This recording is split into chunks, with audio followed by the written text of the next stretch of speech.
Yo guys, welcome back to my YouTube channel Rosi Tirus. Ini adalah video pertama kali aku di tahun 2024. Aku tahu sih, aku puasa nggak bikin YouTube dari bulan Januari sampai sekarang bulan April. Karena memang aku sibuk kerja dan mohon maaf baru ketemu semangatnya hari ini. Dan hari ini aku nggak bisa ngebendung perasaan bahagiaku karena ada 6 mentees atau 6 awardee baru SCSGP yang dia tergabung di grup Telegramku. Yeay! Jadi aku merasa happy, merasa ikut berhasil, merasa ikut bangga karena aku menjadi bagian dari perjalanan mereka. Bagi teman-teman yang belum tahu, aku bisa jelasin bahwa beasiswa SCSGP itu diikuti oleh 41 negara, salah satunya Indonesia. Dan berdasarkan informasi dari panitia, tahun ini ada 8.167 aplikan beasiswa SCSGP. Dari 8.000-an itu, ada 5.804 yang lolos kampus. Nah, dari 5.804 yang lolos kampus ini, kemudian diseleksi oleh panitia beasiswa Swedish Government Scholarships, ada 357 orang yang lolos di 41 negara, dan ada 13 orang dari Indonesia. Dan 13 orang Indonesia itu, 6 diantaranya tergabung di grup Telegramku. Dan so far, setauku dari 6 orang tersebut, 4 diantaranya pernah konsultasi one-on-one sama aku. Jadi aku sebagai konsultannya mereka sangat bangga. Aku tahu aku bukanlah orang yang satu-satunya bikin mereka lolos, tapi mereka sendirilah yang sebenarnya luar biasa. Mereka ini merupakan kandidat yang kuat. Aku hanya ngasih arahan tipis-tipis supaya mereka bisa menonjolkan kemampuan mereka. Nah, tentu teman-teman jadi penasaran kan, di video kali ini sebenarnya aku mau ngebahas apa sih? Seperti yang udah tertulis di thumbnail, di video kali ini aku ingin mengulik 3 hal utama yang sering kali aku temukan kepada pendaftar beasiswa S2 luar negeri. Apa aja sih 3 hal tersebut? Simak video ini sampai akhir ya!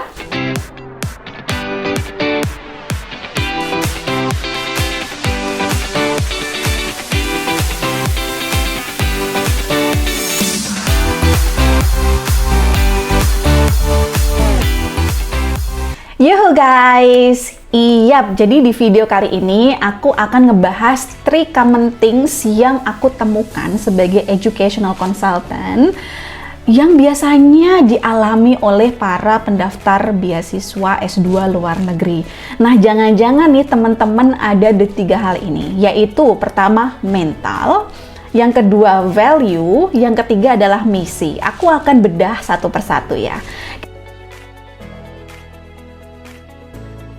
Jadi, menurutku teman-teman, kekuatan mental adalah menjadi pondasi paling penting ketika kita mau apply beasiswa S2. Karena dengan mental yang kuat, itu bisa menggiring kita menuju beyond to our limits. Kita bisa push our effort, kita bisa benar-benar do our best. Dan biasanya, hal-hal apa aja sih yang harus diperhatikan terkait kekuatan mental ini? Jadi, berdasarkan analisaku, setidaknya tuh ada 4 hal ya yang harus teman-teman kuasai ketika pengen apply beasiswa S2 luar negeri. Apalagi kita tahu apply beasiswa luar negeri tuh sangat kompetitif ya, apalagi untuk beasiswa SCSGP, beasiswa S2 luar negeri yang lainnya juga. Itu perjuangannya luar biasa, makan banyak waktu, makan banyak tenaga gitu, bahkan juga biaya. Maka yang pertama yang pengen aku mention adalah resiliensi, dimana ini adalah kemampuan untuk pulih dari kegagalan atau kekecewaan yang barangkali ketika kita udah apply beasiswa kemudian mengalami kegagalan atau tidak sesuai dengan ekspektasi kita.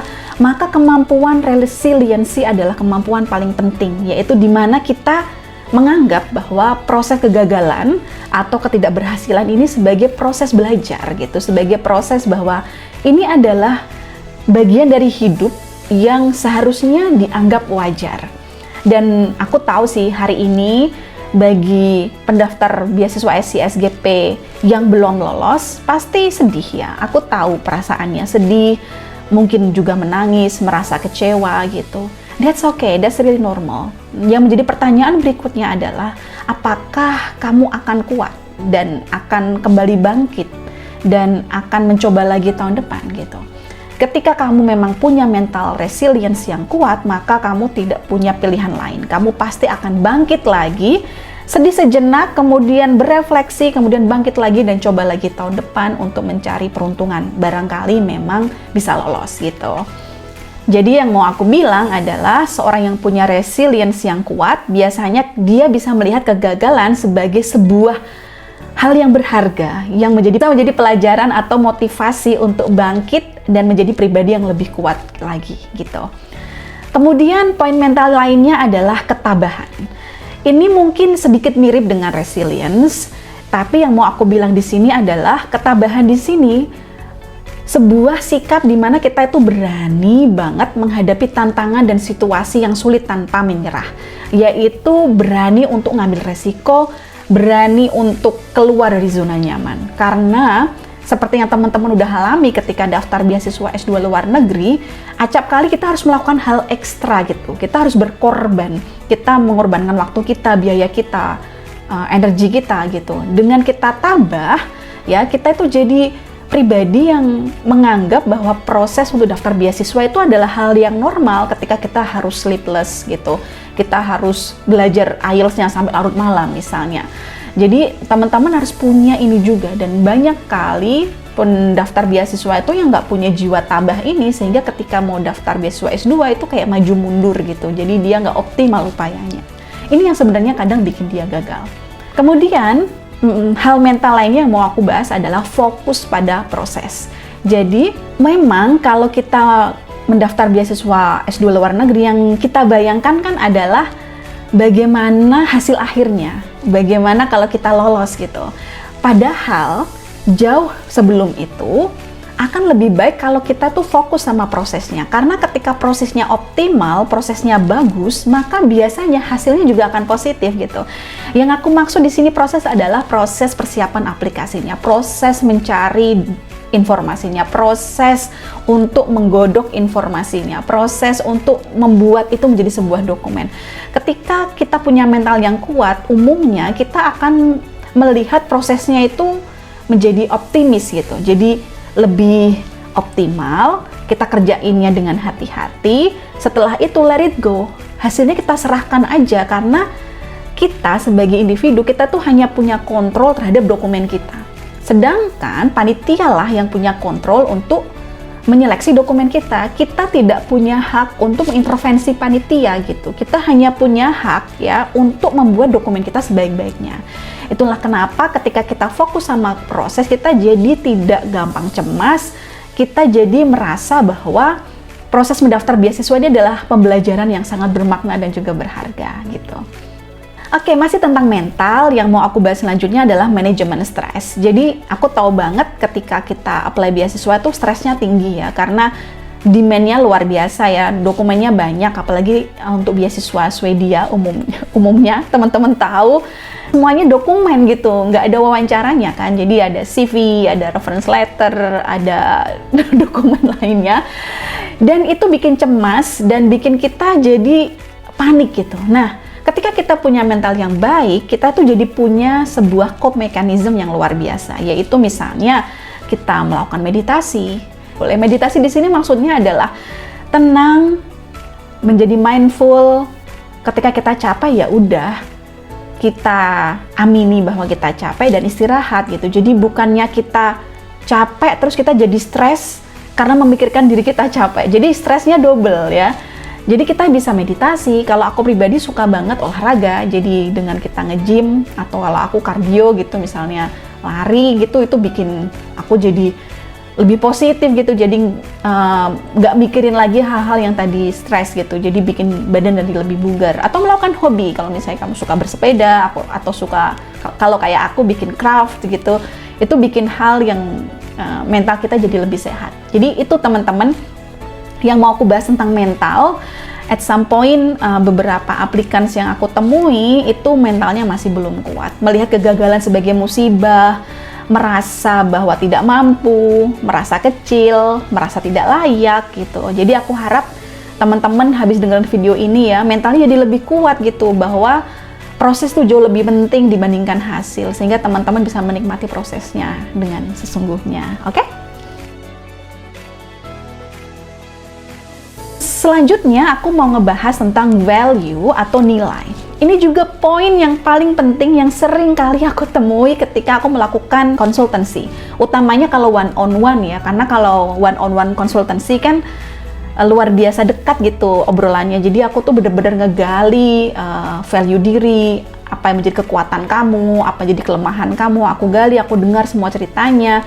Dan ini juga bikin aku lebih mudah ngasih masukan kepada para mentiku gitu. Jadi teman-teman kalau tertarik ngobrol sama aku one on one biar bisa aku kasih arahan secara personal, case by case, please book me, jadi melalui Rahma, asistenku. Nanti kita akan temukan waktu bareng untuk ngobrol, dan biayanya murah banget. Kamu bisa ngebooking waktuku dan semuanya hasil income-nya masuk ke charity for women in needs, jadi bukan untuk kekayaan aku pribadi. Aku murni pingin help you guys.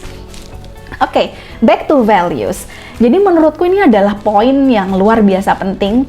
Banyak applicants yang datang ke aku, dia tuh nggak bisa ngelihat dirinya. Jadi dia nulis tentang dirinya, tapi itu bukan dirinya yang paling baik gitu.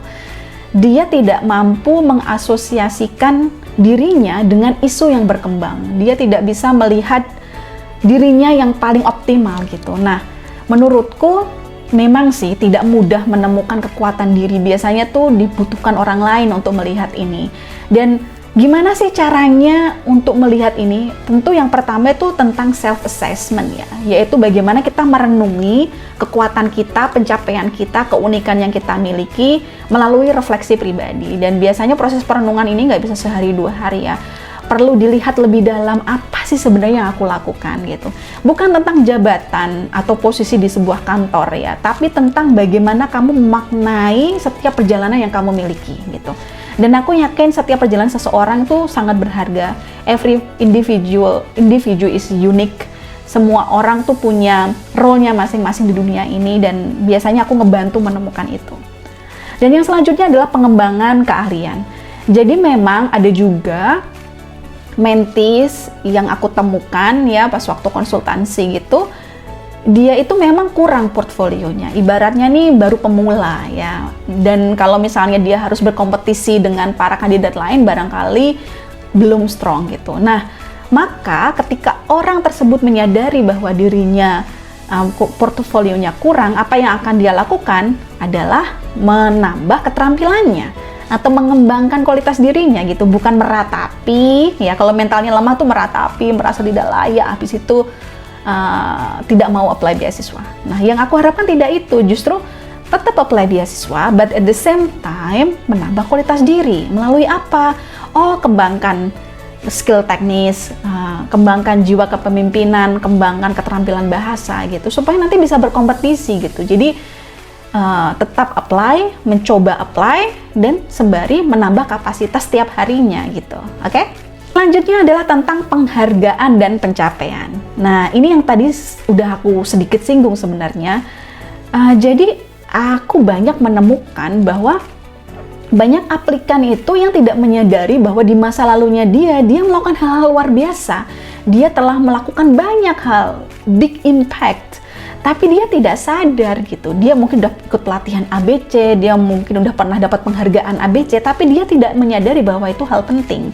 Nah, biasanya melalui konsultasi aku bisa menemukan semua penghargaan yang dia miliki yang relevan dengan apa yang dia mau apply gitu. Nah, teman-teman coba tengok di masa lalu kamu tuh udah ngapain aja sih yang barangkali ketika itu dimasukkan di CV itu bener-bener bisa bikin dokumenmu jadi kuat.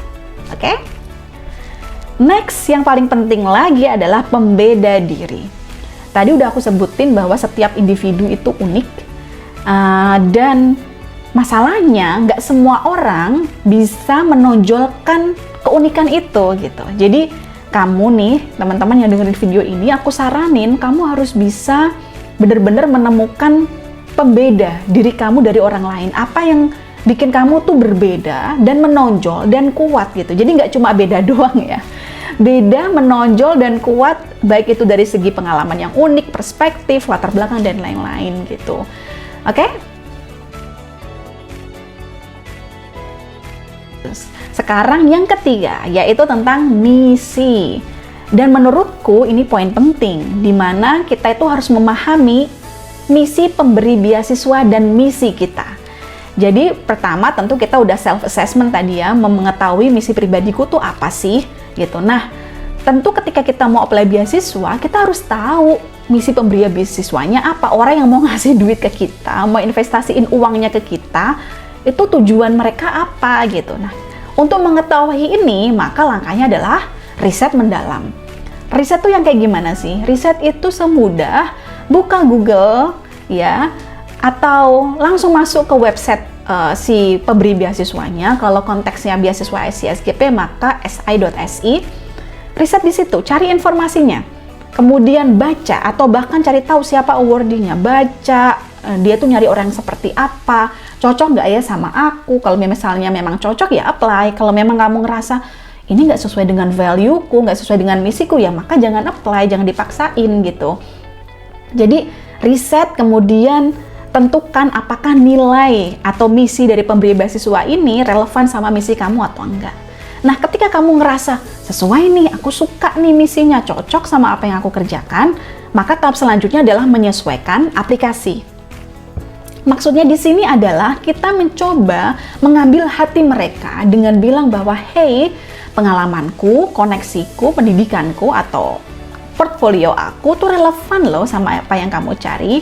Ini loh aku gitu. Jadi kita bukan minta si pemberi beasiswa menyesuaikan dengan kita, instead kita harus bilang kita yang sesuai dengan mereka gitu loh. Jangan maunya kita yang dimengerti, tapi kita harus bilang, hey, investasilah ke aku cocok sama kamu gitu loh. Oke? Nah, selanjutnya, untuk menyampaikan ini, maka yang dibutuhkan adalah komunikasi yang efektif. Di mana kita harus bikin sebuah dokumen yang isinya secara eksplisit, terang benderang, jelas bahwa tujuan pendidikan dan karir kita harus sesuai dengan misi mereka. Dan kemampuan untuk menulis ini tidak semua orang miliki. Jadi, ketika aku melakukan konsultasi, kadang tuh aku kayak shock gitu. Shocknya tuh gini, mereka tuh luar biasa tapi kok ya tulisannya nggak bagus gitu. Dan itulah kenapa aku hadir ngebantu mereka supaya tulisannya jadi oke gitu. Nah, itu teman-teman yang mau aku bahas ya. Tadi ada 3 hal, ada mental, value, dan misi. Kalau teman-teman mampu merangkum itu jadi hal yang satu gitu, yang itu akan luar biasa. Kamu pasti akan bisa lolos beasiswa apapun. Jadi aku mau bilang, teman-teman yang nggak lolos hari ini jangan bersedih. Masih ada waktu untuk mencoba di tahun depan. Dan bagi yang dan juga aku akan selalu membersamai teman-teman di grup Telegram. Bagi yang belum join, segera join. Gratis, kau bisa nanya apapun. Aku akan siap mendampingi kamu di aplikasi berikutnya. Dan bagi yang lolos, selamat merayakan bersama keluarga. Aku di sini happy banget. Aku luar biasa happy, nggak ngerti lagi. Aku juga thank you to Azimi and other people yang supporting me building that community. I really happy for you guys and see you in Europe. Yeay! Thank you guys. Itu aja video dari aku, kasih semangat buat aku juga. Semoga bisa create more videos for you. Bye! Cus!